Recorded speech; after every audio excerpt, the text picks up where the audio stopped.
Breast cancer എന്ന ബുദ്ധിമുട്ടുകൾ സ്ത്രീകളെ ഇന്ന് വല്ലാതെ അലട്ടിക്കൊണ്ടിരിക്കുകയാണ്. പലരും ഇത് തുടക്കത്തിൽ തന്നെ ബുദ്ധിമുട്ടുകൾ കണ്ടിട്ടും നിസ്സാരമായി കണ്ടിട്ടും അത് കോംപ്ലിക്കേഷൻസ് ആവാനുള്ള ചാൻസസിലേക്കൊക്കെ ലീഡ് ചെയ്യുന്നുണ്ട്. അപ്പോൾ നമുക്ക് ഇന്നത്തെ വീഡിയോയിലൂടെ ആർക്കൊക്കെയാണ് ഈ ബ്രസ്റ്റ് ക്യാൻസർ വരാനുള്ള സാധ്യത, അല്ലെങ്കിൽ എന്തൊക്കെ കണ്ടീഷൻസ് ഉള്ള ആളുകൾക്കാണ് ഈ ബ്രസ്റ്റ് ക്യാൻസറിനുള്ള ഒരു ഫാക്ടർ അല്ലെങ്കിൽ ട്രിഗറിങ് ഫാക്ടേഴ്സ് എന്തൊക്കെയാണെന്ന് നമുക്കൊന്ന് ഡിസ്കസ് ചെയ്യാം. അതോടൊപ്പം തന്നെ അതിൻ്റെ ലക്ഷണങ്ങളും അതിൻ്റെ മാനേജ്മെൻറ്റ് സൈഡും നോക്കാവുന്നതാണ്. ഹായ്, ഞാൻ doctor Juhi Das, QNB health കെയറിലെ ഹോമിയോപ്പതിക് ഫിസിഷ്യനാണ്.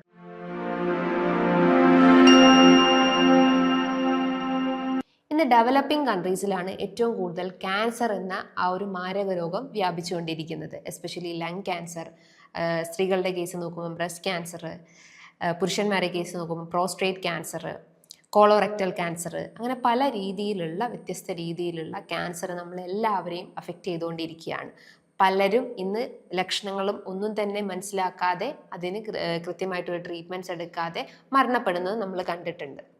നമ്മളെ മാറിയ ലൈഫ് സ്റ്റൈൽസും ഫുഡിലുണ്ടാവുന്ന ആ ഒരു ഇംപ്രോപ്പർ ഹാബിറ്റ്സും വർക്കൗട്ട്സ് ഇല്ലാത്ത കാര്യങ്ങളും മാനസികമായിട്ട് ടെൻഷൻസും ഒക്കെയാണ് ഇതിനെ കൂടുതലായിട്ടും ട്രിഗർ ചെയ്യുന്നത്. അപ്പോൾ ഈ ബ്രസ്റ്റ് ക്യാൻസർ എന്ന് പറയുമ്പം ഏറ്റവും കൂടുതൽ ഇന്ന് സ്ത്രീകളെയാണ് ബാധിച്ചുകൊണ്ടിരിക്കുന്നത്. 98% അത് സ്ത്രീകളെയാണ് ബാധിച്ചുകൊണ്ടിരിക്കുന്നത്. ഒരു 2-3% മാത്രമേ അത് പുരുഷന്മാരെ ബാധിക്കുന്നുള്ളൂ. ബ്രസ്റ്റ് ക്യാൻസർ എന്ന് പറയുമ്പോൾ നമ്മളെ ബ്രസ്റ്റിന് പല രീതിയിലുള്ള ബുദ്ധിമുട്ടുകൾ രൂപപ്പെടാവുന്നതാണ്.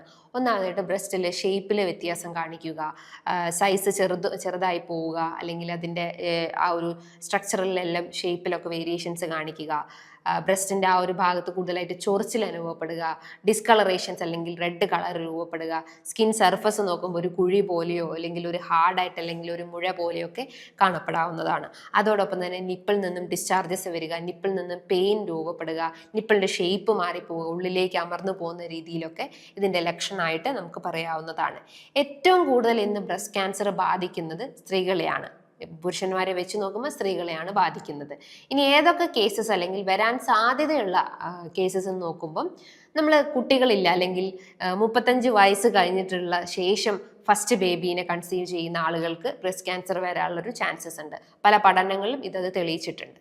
രണ്ടാമത്തേതെന്ന് പറയുമ്പം 12 വയസ്സിന് മുന്നേ ആയിട്ട് നിങ്ങൾക്ക് പീരീഡ്സ് ആവുക, അതേപോലെ തന്നെ 55 വയസ്സ് കഴിഞ്ഞിട്ടും പീരീഡ്സ് നിൽക്കാത്ത അവസ്ഥകളൊക്കെ ഉണ്ടെങ്കിലും ബ്രസ്റ്റ് ക്യാൻസറിന് ഒരു ടെൻഡൻസി ഉണ്ട്. അതേപോലെ നിങ്ങൾ മദ്യപിക്കുന്ന ആളുകൾ, പുകവലിക്കുന്ന ആളുകൾ, ഒബേസ് ആയിട്ടുള്ള ആളുകൾ, ശരീരഭാരം കൂടിയിട്ടുള്ള ആളുകൾക്കൊക്കെ ഈ പറഞ്ഞിട്ടുള്ള ബ്രസ്റ്റ് ക്യാൻസറിൻ്റെ ഒരു ട്രിഗറിങ് ഫാക്ടേഴ്സ് ആണ്. നല്ല ഹൈറ്റും അതേപോലെ തന്നെ തിക്ക് ബ്രസ്റ്റ് ഉള്ള ആളുകൾക്കായാലും ഈ പറഞ്ഞിട്ടുള്ള ബ്രസ്റ്റ് ക്യാൻസർ ടെൻഡൻസി ഉണ്ട്. കോൺട്രസെപ്റ്റീവ് പിൽസ് കണ്ടിന്യൂസ് ആയിട്ട് യൂസ് ചെയ്യുന്ന ആളുകൾ, അതേപോലെ തന്നെ ഫാമിലി ഹിസ്റ്ററി ഉള്ള ആളുകൾക്കായാലും ബ്രസ്റ്റ് ക്യാൻസർ വരാനുള്ളൊരു ടെൻഡൻസി ഉണ്ട്. സോ ഇതൊക്കെയാണ് മെയിനായിട്ടും ഈ ബ്രസ്റ്റ് ക്യാൻസറിൻ്റെ ട്രിഗറിങ് ഫാക്ടേഴ്സ് അല്ലെങ്കിൽ വരാൻ സാധ്യതയുള്ള കണ്ടീഷൻസ് അല്ലെങ്കിൽ കേസസ് എന്ന് പറയുന്നത്. ഇനി ഈ ഒരു ബ്രസ്റ്റ് ക്യാൻസറിനെ നമുക്ക് വീട്ടിൽ തന്നെ നമുക്ക് എക്സാമിൻ ചെയ്യാവുന്നതാണ്. അല്ലെങ്കിൽ കണ്ടീഷൻസ് ഒക്കെ ഉണ്ടെങ്കിൽ നമുക്ക് സെൽഫായിട്ടുള്ളൊരു ലോക്കൽ എക്സാമിനേഷൻസ് ചെയ്യാവുന്നതാണ്. എക്സാമിനേഷൻ പാർട്ട് എന്ന് പറയുമ്പോൾ നമ്മൾ ആദ്യം നമ്മൾ ബ്രസ്റ്റിൻ്റെ സൈസ് നോക്കുക. ജസ്റ്റ് അതിൽ എന്തെങ്കിലും ഷേപ്പിൽ വ്യത്യാസം ഉണ്ടോ എന്ന് അതിലൂടെ അറിയാൻ പറ്റുന്നതാണ്. അതേപോലെ തന്നെ നമ്മൾ ഹിപ്പിൻ്റെ ഭാഗത്ത് കൈ വെച്ചതിന് ശേഷം ജസ്റ്റ് ഒരു മൂവ്മെൻറ്റ്സ് കൊടുക്കുക, അല്ലെങ്കിൽ ഒരു ഫ്രണ്ടിലേക്ക് മൂവ്മെൻറ്റ്സ് കൊടുക്കാൻ ശ്രമിക്കുക. അതേപോലെ കൈ നമ്മളെ തലയുടെ ഭാഗത്തായിട്ട് വെച്ചിട്ട് ജസ്റ്റ് ഒരു ഓപ്പോസിറ്റ് സൈഡിലുള്ള ബ്രസ്റ്റ് എക്സാമിൻ ചെയ്യുക. അതേപോലെ തന്നെ ഒരു നെക്സ്റ്റ് ഓപ്പോസിറ്റ് സൈഡ് അതേപോലെ എക്സാമിൻ ചെയ്യാൻ ശ്രമിക്കുക. ഇങ്ങനെ എന്തെങ്കിലും ഒരു എക്സാമിനേഷൻസ് അല്ലെങ്കിൽ ഡിസ്ചാർജസ് ഉണ്ടോ, കളർ ചേഞ്ചസ് ഉണ്ടോ എന്ന് വീട്ടിൽ നിന്ന് തന്നെ എക്സാമിൻ ചെയ്യാവുന്നതാണ്. ഇനി അത് കഴിഞ്ഞിട്ട് നിങ്ങളൊരു ബുദ്ധിമുട്ടുകൾ സിവിയറായി വരുന്നുണ്ടെങ്കിൽ നിങ്ങൾ ഡോക്ടറുടെ നിർദ്ദേശപ്രകാരം മാമോഗ്രാം ചെയ്യാവുന്നതാണ്, ബയോപ്സി ചെയ്യാം, അതേപോലെ തന്നെ MRI ഒക്കെ എടുക്കാവുന്നതാണ്. അതിലൂടെ എന്തെങ്കിലും ഗ്രോത്ത് ഉണ്ടോ എന്ന് അറിയാൻ പറ്റുന്നതാണ്. ഈ ഒരു ബ്രസ്റ്റ് ക്യാൻസറിനെ പ്രിവെൻറ്റ് ചെയ്യാൻ നമ്മൾ ശ്രദ്ധിക്കേണ്ട കാര്യങ്ങൾ എന്ന് പറയുമ്പം സ്മോക്കിംഗ്, ആൽക്കഹോൾ പരമാവധി കുറയ്ക്കുക, ശരീരഭാരം നിയന്ത്രിക്കുക, ഫിസിക്കൽ ആക്ടിവിറ്റി ഇൻവോൾവ് ചെയ്യാൻ ശ്രമിക്കുക. 30 മിനിറ്റ്സ് അല്ലെങ്കിൽ 35 മിനിറ്റ്സ് ബോഡിയിലെ വർക്കൗട്ട്സ് അത്യാവശ്യമായിട്ട് ചെയ്യാൻ ശ്രമിക്കുക. അതേപോലെ തന്നെ സ്ട്രെച്ചിങ് എക്സസൈസ്, വർക്കൗട്ട് കാര്യങ്ങളൊക്കെ അതിനോടൊപ്പം ചെയ്യാൻ ശ്രമിക്കുക. ഹോർമോണൽ പീൽസ് അല്ലെങ്കിൽ ഹോർമോണൽ മെഡിസിൻസ് ഒക്കെ കഴിക്കുന്ന ആളുകളാണെങ്കിൽ പരമാവധി കുറയ്ക്കുക. കോൺട്രസെപ്റ്റീവ് പീൽസ് ഒക്കെ കഴിക്കുന്ന ആളുകളാണെങ്കിൽ അതും പരമാവധി റെഡ്യൂസ് ചെയ്ത് കൊണ്ടുവരാൻ ശ്രമിക്കുക. ബ്രസ്റ്റ് ഫീഡിങ് കൃത്യമായിട്ട് അറ്റ്ലീസ്റ്റ് ഒരു 6 months to 1 year എങ്കിലും കൃത്യമായിട്ട് ബ്രസ്റ്റ് ഫീഡിങ് ചെയ്യാൻ ശ്രമിക്കുക. അതൊരു ടൈപ്പ് ഓഫ് ബാരിയർ അല്ലെങ്കിൽ ഒരു പ്രൊട്ടക്ഷൻ മെത്തേഡാണ് ഈ പറഞ്ഞിട്ടുള്ള ബ്രസ്റ്റ് ക്യാൻസറിന്. അതോടൊപ്പം തന്നെ ഡയറ്റ് കൃത്യമായിട്ട് ഫോളോ ചെയ്യാൻ ശ്രമിക്കുക. Mediterranean diet, especially leafy vegetables include ചെയ്തിട്ടുള്ള ഡയറ്റാണ് മെഡിറ്റേറിയൻ ഡയറ്റ് എന്ന് പറയുന്നത്. അത് കൃത്യമായിട്ട് ഫോളോ ചെയ്യാൻ ശ്രമിക്കുക. ജങ്ക് ഫുഡും ഫാസ്റ്റ് ഫുഡും പരമാവധി അവോയ്ഡ് ചെയ്യാൻ ശ്രമിക്കുക. ശരീരഭാരം നിയന്ത്രിക്കുന്ന രീതിയിലുള്ള ഡയറ്റ് പ്ലാൻസ് കൃത്യമായിട്ട് ഫോളോ ചെയ്യാൻ ശ്രമിക്കുക. ഇൻ്റർമീഡിയറ്റ് ഫാസ്റ്റിങ്സ് ചെയ്യാൻ ശ്രമിക്കുക.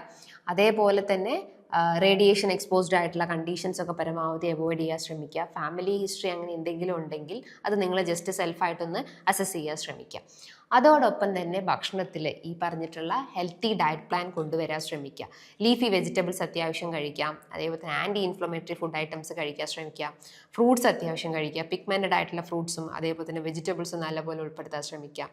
ബീഫ്, പോർക്ക്, മട്ടൺ, റെഡ് മീറ്റിൻ്റെ ഉപയോഗം പരമാവധി കുറയ്ക്കുക. അതേപോലെ തന്നെ ചെറിയ മത്സ്യങ്ങൾ നല്ലപോലെ ഉൾപ്പെടുത്താൻ ശ്രമിക്കുക. നട്ട്സും സീഡ്സും നല്ലപോലെ ഉൾപ്പെടുത്താൻ ശ്രമിക്കുക. പീരീഡ്സിൽ എന്തെങ്കിലും ഇറഗുലാരിറ്റീസ് ഉണ്ടെങ്കിൽ അത് ആദ്യം കറക്റ്റ് ചെയ്യാൻ ശ്രമിക്കുക. ലൈക്ക് PCOD കണ്ടീഷൻസോ യൂട്രൈൻ ഫൈബ്രോയിഡ് ഇഷ്യൂസോ ഒക്കെ ഉണ്ടെങ്കിൽ അതൊക്കെ ആദ്യം കറക്റ്റ് ചെയ്യാൻ ശ്രമിക്കുക. റെഗുലർ ആയിട്ടുള്ള പീരീഡ് സൈക്കിൾ ആണോ ജസ്റ്റ് ഒന്ന് മോണിറ്റർ ചെയ്യാൻ ശ്രമിക്കുക.